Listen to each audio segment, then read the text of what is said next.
Recording studio Jehanabad.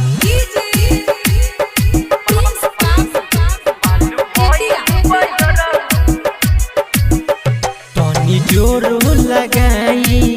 धीरे से आज देव हमुआई गिरे से माल भइल बयरऊ गिरे गिरे ओ हाँ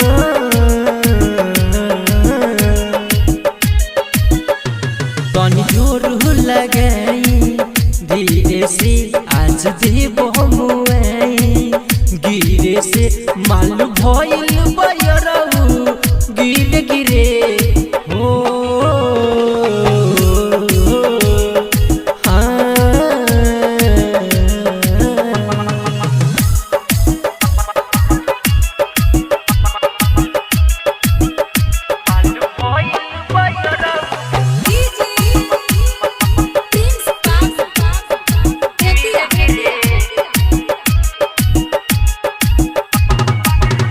तोहर मान हम गईनी बात हो मिले चल आधी रात हो दूर हट तू छोड़ हाथ हो हमारा संगे तू कैल घात हो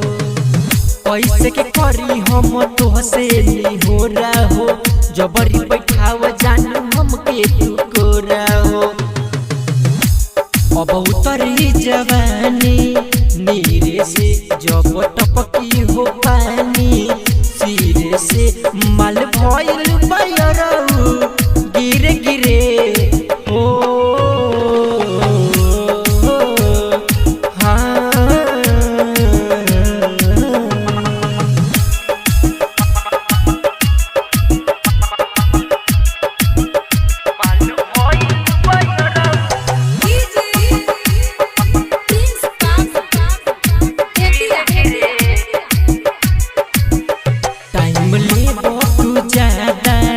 रोईबहो घरे जाके हम कब सोईबहो तोहरा सपना में आज हम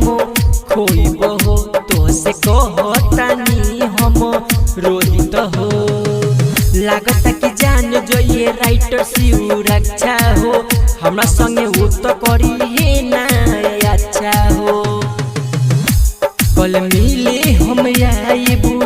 फिर से सबसे छुप के छुपा के धीरे से माल भइल बयरऊ गिरे गिरे हो हाँ मिक्स बाय पूजा यादव।